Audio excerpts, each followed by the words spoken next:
Well, hello and good evening. These are the true L20.2 leg pads. This set is new to me. I just had these made. They got sent here. I've had 1 hour and a half skate in them so far. No, I'm sorry. I'm thinking of something else. I've had about 3.5 hours of ice time with this. So about 2 scrimmages worth of skates in these. And to tell you the truth, these are vastly improved from the 20.1. Everything's connected to get better with these pads. Everything works better. They did like really light changes. So Lefebvre, throughout their history, whichever company they've been working with, whether or not it was going all the way back to Coho, Reebok, CCM, and then they were on their own for a little bit, for about a year, and then they got into partnership with True for about a year now, and this is where they're at. But their pro level pads are still calling them the L series. I think the new, I guess whatever would be the 12.2 series has now became the Catalyst. So I don't know what the potentially 20.3 will turn into, but that's for other speculation and stuff to talk about later. So to move this right along, I'm going to start top to bottom with the pads. Once again, disclaimer, I'm a shitty beer league goalie. I'm not very good at goalie, but I enjoy it anyways. So I just have fun with it. Just a little hobby. But with these pads, yes, Lefebvre made incremental changes. So, don't get it twisted. I'll be probably interchanging True and Lefebvre throughout the course of this video as I talk these leg pads. But they did evolutionary changes to their pad design and construction. As you can say, if you were going to look at all the different goalie companies that are making gear right now, True, Brian's, Vaughn, CCM, Bauer, etc., at least the big ones anyway, they've Lefebvre designed pads or handcrafted pads, if you will. They they haven't really done anything groundbreaking over the years. Like, if I was to compare them to like their methodology and their ideas to something else, I would say it's probably like like a 1911, like a 45 handgun. Like, it's basically been the same ever since its inception in 1911. So for about over 100 years of that weapon being available, if it was Colt, Kimber, Remington, Sig Sauer, whoever decides to make a 1911, like, that basic design concept has not really changed. You pick up a 1911, doesn't really matter who makes it. More than likely, 90% of the similarities will exist across all the boards. I would also say that this is probably also similar to the way their design and methodology is, to Chevy small block engines, or like the LS engine, or what is now came into the LT, but it's still the same push rod motor, single overhead valve that Chevy has been making since 1952. They've just been doing incremental changes over the years to get more power, more displacement, more performance. Nothing really crazy, groundbreaking, or trying to really break the mold. They just make a product, they do it very well, and it performs amazing. And that's probably where, in my opinion, I'd probably put Lefebvre pads. So let's a little bit background history, on my pad history. Bauer 2X Pro was the first set of pads that I had custom ordered and bought. And then from there, I had Ultrasonics, which were good. The L20.1s, which I ordered while I was in Kosovo. And that also review is on this channel as well. And also Bauer Hyperlight.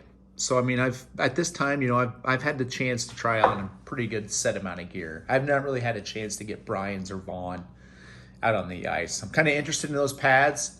I think maybe the Optic or maybe the SLR3 might be something that I might enjoy, but not to go down that rabbit hole. Let's get back to the L20.2s. So just to start, I ordered these once again from Rance up in the goalie crease, which is in Ontario. Great guy to work with, very knowledgeable. Once again, if I ever find myself in the Toronto area or in Richmond, Ontario, I'd we'll definitely owe him a beer. But yes, you can order from him. He posts stuff on GGSU on the Facebook page a lot, at least people that order new sets from him. Order process is easy. True was getting hammered for about the last year because they brought in Lefebvre, and there was such a craze and popularity for this gear that their order times and wait times were just getting outrageous.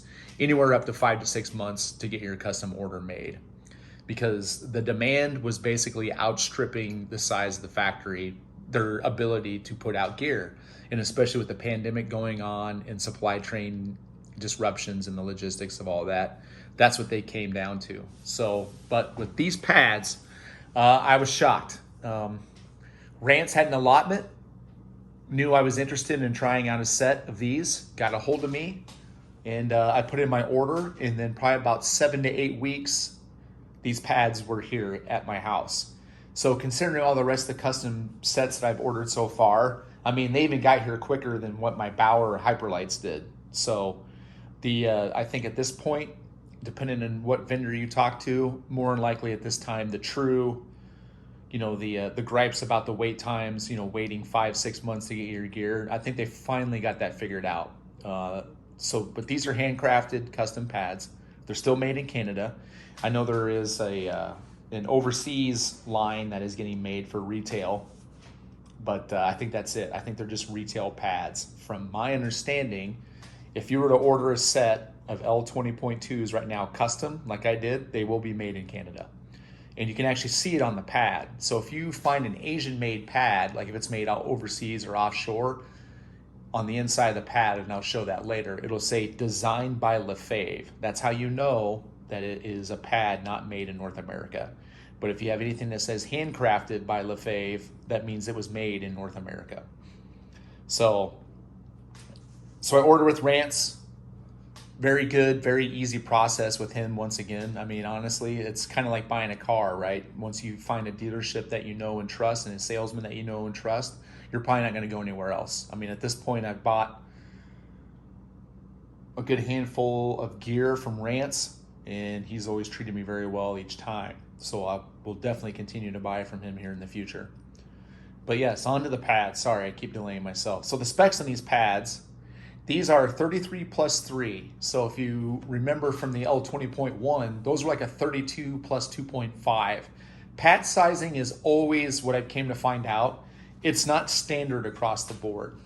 If you're actually going to spend a lot of money and time and effort to get custom pads, and of course you want them right so that way they fit you, fit your game, and you feel good about them and confident when you step on the ice, always go by the manufacturer's chart. Depending on what the measurement size is between the knee block and your thigh rise, that's always custom preference, but you always need to go by the manufacturer's sizing chart to measure like your ankle to floor, or I mean, not your ankle to floor, your knee to floor or knee to ankle. However the manufacturer suggests, hey, this is how we size our pads. So, I mean, that's what you always want to go by and measure yourself to do that. So just because these are 33 plus 3, they actually correlate close to my Bauer Hyperlights, which is a large size because Bauer does their sizing differently. And it lines up to about a 35 plus 1 for what, at least that's what Bauer is calling it. So enough of the size stuff out of the way. Once again, if you're buying custom pads, always measure yourself by the manufacturer's suggested measuring chart. Do not use anything else. Just because you're a 34 in Vaughn doesn't mean you're a 34 in True. It's just the way it is. So the specs, as you can see, black pads again, always sticking to the theme of black. I mean, they always look better over time. They don't get dingy. They're not you don't get the post rubbing off of them. You don't get some of the crap and garbage that always collects on the ice and in the crease rubbing on your pads and discoloring them. You're not going to see any yellow or all that stuff. So I decided to go with gold this time around. I know my 20.1s were red, but the leagues I play in, they're not really consistent leagues, as in like, hey, you're on your team and you're here with your buddies for the next 5-6 seasons or however long you guys all decide to play with each other. A lot of teams I play with are, at least in the last couple of years since I've been playing goalie, I'm in redraft leagues. So I figure with black pads and gold pops very well. I mean, I didn't go full gold like Marc-Andre Fleury, but I'll tell you what, that was tempting as shit. And I got to see him play live this past season up in Minnesota, and like the lights in the arena hit the gold pads, and they literally just like they shine. It's crazy. But no, that's Fleury's style. He's earned it. I just played beer league, and that's it. So a little bit of gold makes it pop, makes it work with the black. The specs, so like I said, 33+3. These are single break external, single break external. So with true pads, you're not going to get your really a break, an actual defined break like above and below like the knee block, like maybe you could in the past with like their E-Flex 4s when they were with CCM or some of those other pads. You still get a lot of flex and play with these pads. And then moving down the face of the pad, they change up the graphic. I like it. I mean, I kind of like the look of the colorway I chose with the gold. Like it kind of looks like it's spears coming down. And then when you put both pads together, it kind of gives like a sunrise, sunburst effect. I don't know. I like it. I don't care. But yes, they did some minor details, and like I said, it's always evolutionary process with Lefebvre. Like they're not going to come out with some crazy pad that's going to look totally different like the next season. It's just not the way they do it. What they always pride themselves on is consistency and just the highest quality of construction and materials that you're probably going to find in the goalie world. Even though I've heard a lot of good things about Brian and Vaughn, but I've not owned or tried in those pads yet. So that's kind of like the caveat, if you will. So you, with the internal and external brakes, you get a little bit more flex, a little bit more mobility with the upper thigh rise. This thing is still pretty stiff though. I stopped a shot on my scrimmage. This guy coming in on a breakaway and fired a pretty good wrister on me, and it hit the thigh rise and it bounced away and into the corner. So, I mean, these pads are stiff. The rebounds are really good. They're not like crazy Bauer, like hot to where, you know, the rebound goes off the leg pad and it's like crossing the blue line, like out of the zone. I've seen that happen. A friend of mine tried my pads. He was able to kick one out up the boards and out of the offensive zone. And I've maybe done it once myself. But I mean, that's just Bauer. They just have the best rebounds in the market as far as if you're looking for hot rebounds and getting that puck away from your crease, then yeah, you might want to look into Bauer. But we'll talk about that another time. But going down the face of the pad, you know, it's stitched construction. The thigh rise is still pretty stiff, but I think with the brakes, I still get a lot of mobility. Like I don't feel like the pad is too rigid. And then going down the front to the shin, nice thick shin. The outer roll is angled in, but when it's, and I'll show that later on, but when you're down facing the ice, like there's a little bit of lean forward on the outer roll. And then as you look down too, you see the brake at the boot brake, which I got the very flexible, soft boot brake. So the boot brake, if you get the flex option, it's just like the 12. And what I found is how you want to wear this pad is that you want to wear this up on your skate. You don't want to wear it like close to the ice, or if it's like hanging off your toes, like you see like goalies who have like, they had like the CCM like Premier or like the L4.1, or maybe some of the other brands too, where it's kind of like a boxier pad with a little bit more slope on the boot brake. No, you want to wear these like directly on top of your skate. I feel that's the best way to perform. At least that's how that worked for me. And then, you know, I did some cosmetically, I did a little bit of working in the weave and with the gold. So I think that kind of breaks up the consistency between the regular black Gym Pro and then gold with the embroidery and also the true logo. And then down the back you have, or on the front, you have the toe bridge, which is the nice, durable, thick toe bridge that get your pro laces in there. And there's 4 holes in there now, but I dialed mine all the way in. Because I'm not very flexible and I am a shitty beer league goalie. So that's just the way it is. So let's actually flip this around and take a look at the back of the pad, to where there really isn't much change in the back of the pad. As you can see here, it's still the same FRS, which debuted on the 20.1. And I'll open this up a little bit so you can see. And for my options, these are my own pro laces here, but these actually pads do come with pro laces. And if you like bungee cords, they're the Armor ones. So you got like a rubber bungee cord inside there, and then it's actually like threaded through some skate lace. So yeah, I've actually had this set of Pro Laces now for about 2 seasons of use, and they still look pretty much brand new, which is really nice.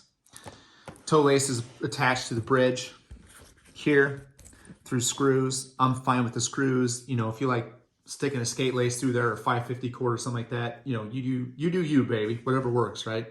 Whatever helps you stop the puck. That's what usually matters at the end of the day. I went a little bit unconventional now because it seems like the common thought is not to have a boot strap anymore. So I Lundy loop these pads, and I think that's what helps hold this boot brake closer to your skate. Like your skate should be like directly like right here. And then like the toe of your skate is about roughly here. Like if your toe of your skate's not here, back here, you're probably gonna get the pads not performing as well.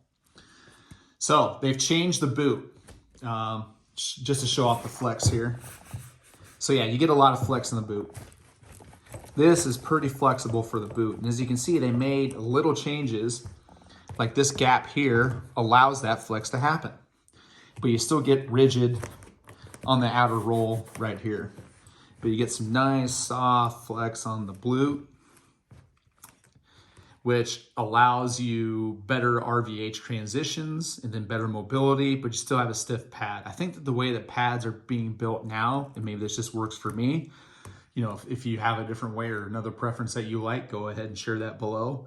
But I think having a stiff pad for the most part, starting here and going on up, as long as you got this boot brake mobility, you're gonna be fine. When you're skating in the position, getting in the out of the RVH, things of that nature, you're gonna want that mobility. That helps with the mobility. And the boot is also a lot thinner. I would say, I wish I kind of had my 20.1s here for comparison, but for instance, like this thing here was a lot thicker, and you had a lot more, about almost another extra inch of thickness down here on the curb of the boot, which made the pad a little bit more rigid. Like there was still some flex, but you know, having this much flex in this pad is a lot better than what they had before in the 20.1. So that was probably one of the biggest changes that they did with this pad compared to the 20.1. Thinning this out and adding a lot more flex, which I noticed right away, like these feel like different pads, even though they look pretty similar besides the graphics change. Yeah, so I think that was the first big change with the 20.2s or the 20.1s. And they flattened the boot out too, so there's not really much of a boot channel down here at all. The 20.1s, this was a little bit more pronounced. It came out more, I'd say, let's see if you can see this here. So like this part here on the outer roll, probably half mooned out at least about another extra, maybe ½ inch than over now. So this boot is completely flat, which helps in your skate mobility when you're skating. Like the pad's not gonna get caught on anything, it's not gonna get in the way, which is really nice. And I also Lundy loop, so I mean, this keeps the pad close to your ankle. I think you want this pad set up on top of your skate and as close as to your ankle that you can get without sacrificing, you know, having the pad under rotate.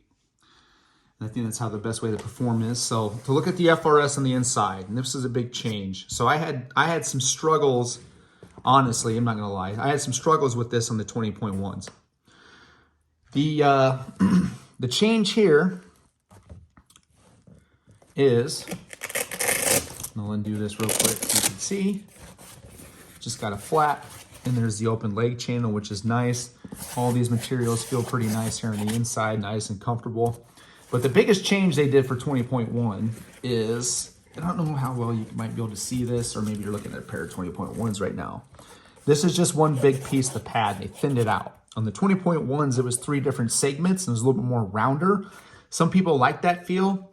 I don't. I think with what they did with this, it makes the pad seal to the ice better. This calf pillow is also thicker in the 20.2s than what it was in the 20.1, and I think that's a big improvement. Like both my Bauer pads had the calf pillow, the Ultrasonics, and also the Hyperlight, except that the one on the Hyperlight is giant. We'll talk about that one later.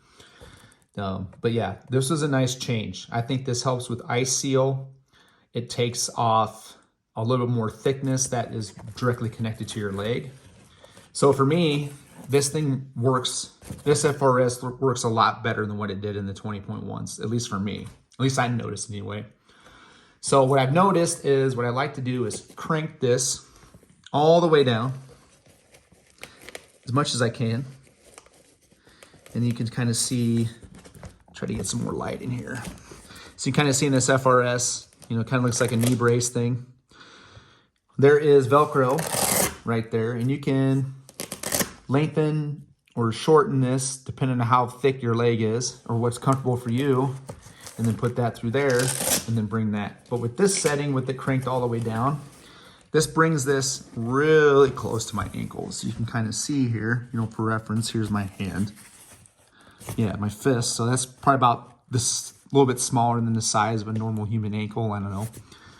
Maybe it works for you or what. But you kind of look down there a little bit. So you want this really tight, because so this is going to be tight, but not too tight.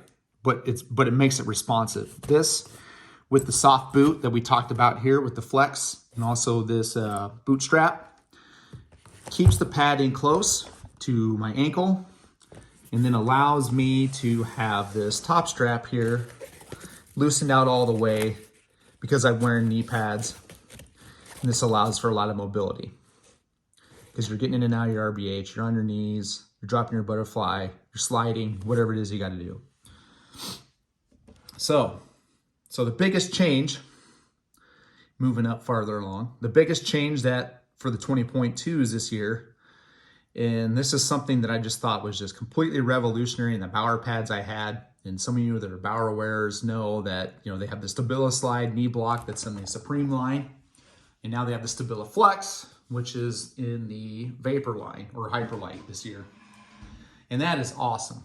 I noticed right away in those skates or skating with those pads that the responsiveness going in and out of your butterfly and sliding, like the stability and the seal on the ice, because you don't have a lot of play with that knee block. So you're probably not gonna be able to see it well this year. And I talked about it in my 20.1 video.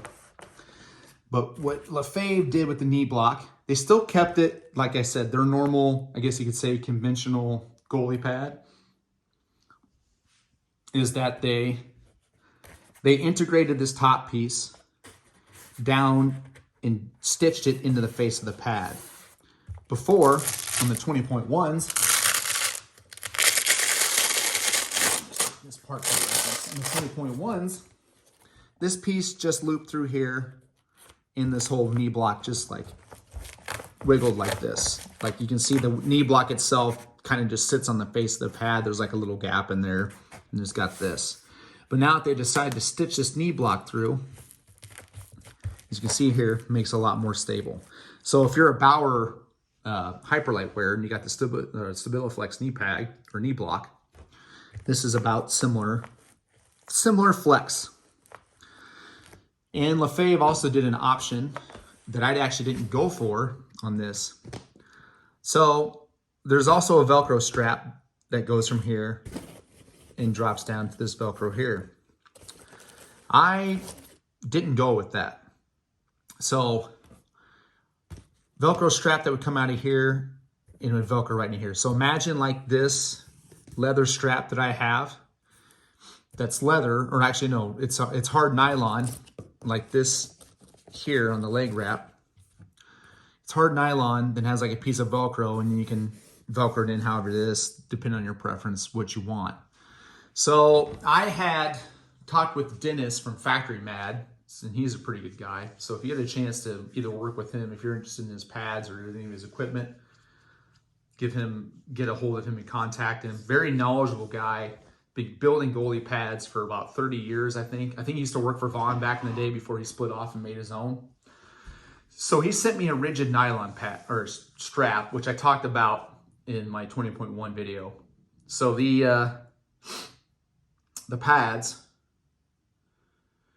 that rigid nylon strap took the place of the elastic one I had, and it made this a lot more stable, which is fine with here.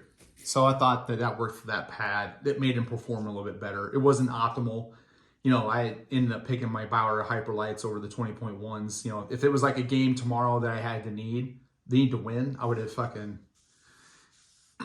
I picked the Bauer Hyperlights over the 20.1s for that reason. So even though it did help with stability and sliding, as you can kind of see, this is pretty floppy And there's a lot of variation as far as like how physics forces work with your body moving and sliding and whatnot. The change I went for, and I'm actually pretty happy I did this, and kind of wish I would have done this in my 20.1s. I don't think I probably would have kept those pads as a case. So I decided to go with the old school solution, right, to fix the problem. So this rigid leather strap here buckles directly into the back of the pad itself, not on the leg wrap. So what I noticed right away was a lot more stability, better sliding, and more responsiveness from the pad. So just to give you an idea, looking down here through the leg channel, my leg was in here and I'm dropped to my butterfly, and then all this negative space is taken up. This knee block isn't going anywhere. It's staying stable. So the bad problems that the 21.1 had with the over rotation, we're basically doing this when you're dropping your butterfly, which led to a lot of instability and you actually kind of fighting against the pad a little bit. That's all gone now. The strap does more along with this being stitched into the back of the pad. And then it's also threaded through with cord here.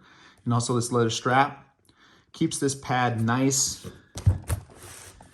rigid, blocked, and stable, which leads to better sliding, better seal, and more responsiveness, because you're not wasting energy moving your body, because your body or leg moves, and it's not like moving the pad first and then deciding to slide after that.